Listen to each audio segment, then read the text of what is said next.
Vem cá, vamos falar agora com o pastor Alexandre sobre fé. Muita gente tem tanta dúvida, né, pastor? Tudo bom com você?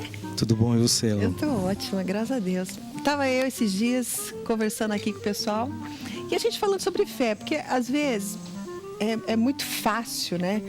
Você ter fé quando está tudo muito bom, está tudo muito bem. Aí, de repente, surgiu lá um problema, uma adversidade, e daí parece que a fé dá aquela balada, a gente começa a colocar em questionamento tantas coisas, né? Verdade. Na realidade, como a gente bateu um papinho antes, a gente precisa entender melhor o que é fé, né? Uhum. E as adversidades, elas fazem parte da vida. Jesus falou que esse mundo é um mundo de aflições, ele não falou que seria diferente. Mas existe uma estrutura religiosa que vive, se sustenta a partir das dificuldades que as pessoas vivem. Uhum. Então, quanto mais dificuldade as pessoas tiverem, mais essas estruturas religiosas conseguem um espaço para poder manipular, para poder produzir algo que de alguma forma venha ao encontro dessa necessidade dela. Pois bem, aí a gente estava discutindo e tentando chegar a uma conclusão sobre o que seria orar sem cessar. Porque cessar é quando acaba, né, gente? Cessou, acabou. Orar sem cessar significa orar sempre, todo momento, 24 horas por dia. O que é isso? Então, a gente faz uma dicotomia da vida, né? Jesus acabou com essa estrutura onde a gente tem um momento para fazer algo para mim, por exemplo, trabalhar. A pessoa acha que o trabalhar é para ela, mas de repente ir a uma comunidade de fé, ir a uma igreja, é algo para Deus, né? Nessa perspectiva, você cessa com as coisas que são para Deus e passa a viver uma vida para você. Mas o que Jesus traz como realidade do Evangelho, quando ele fala, por exemplo, com a mulher samaritana, é que não existe mais essa dicotomia da vida, não existe mais o sagrado e o profano. Deus não tem endereço. Deus é aquele que a gente pode invocar em todo lugar, em todo tempo, em espírito e em verdade. Não há mais, porque ela diz assim a Jesus, ela diz: nós os samaritanos dizemos que o lugar que se deve adorar é no Monte Gerizim. Vocês os judeus dizem que é em Jerusalém. E Jesus fala, então, acabou esse negócio. Deus não tem endereço. O reino de Deus está dentro de nós, ou deve estar dentro em nós. E nessa dimensão eu posso invocar Deus em toda e qualquer situação. E a oração é a vida. A oração é comunhão, é relação.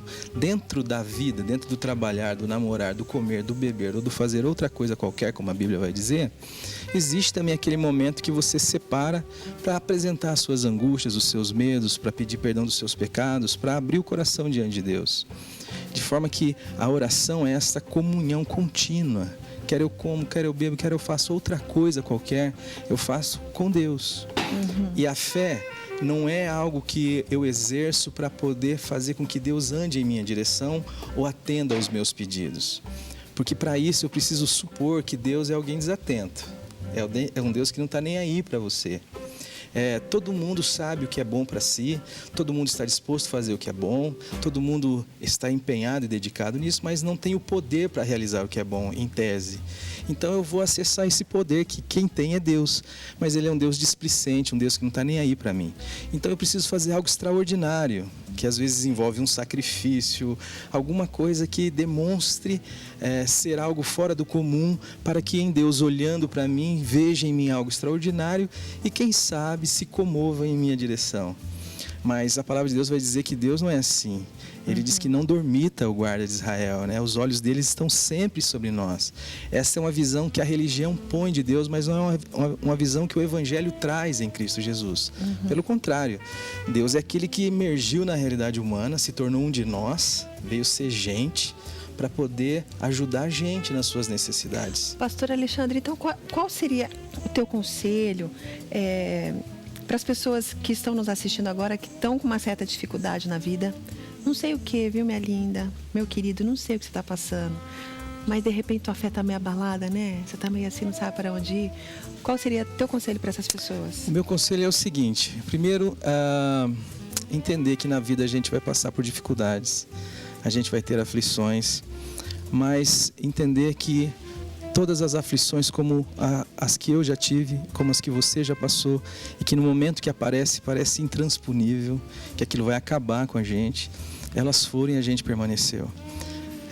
Continue caminhando na direção do Senhor, confiando no Senhor. Depois que Jesus ressuscitou, nada mais dá a última palavra ao nosso respeito. Quem dá a última palavra ao nosso respeito é o nosso Pai. E é Ele quem tem o poder de nos livrar das situações de angústia. Sofrer não é um problema para nós. Sofrer é um problema quando a gente não sabe por que sofre. Mas sofrimento a gente vai experimentar. A gente vive num mundo hedonista que quer livrar a gente do sofrimento em todo momento. Mas a vida aqui de verdade, no chão da história, é a gente passando por lutas, mas sabendo que Jesus Cristo ressuscitou e isso muda tudo. Obrigada, querida. Tá bem? Todo domingo aqui na tela da TV Tarobá tem Café e Fé com o pastor Alexandre e o pastor Glênio às 8h30 da manhã, tá bom? Você é nosso convidado a escutar uma palavra assim sempre de ânimo, dar um enfoque da visão que a gente tem, né, com relação ao cristianismo. Nós somos cristãos, nós acreditamos em Cristo e a gente quer que você tenha assim mais fé, mais energia e que a sua fé nunca diminua, tá bom? Mesmo com tudo isso aí que você deve estar passando. Então, todo domingo você tem um encontro, 8h30 da manhã, o encontro com Deus, tá bom? Obrigado, querido. Obrigado. Um beijo pro pastor Glênio lá.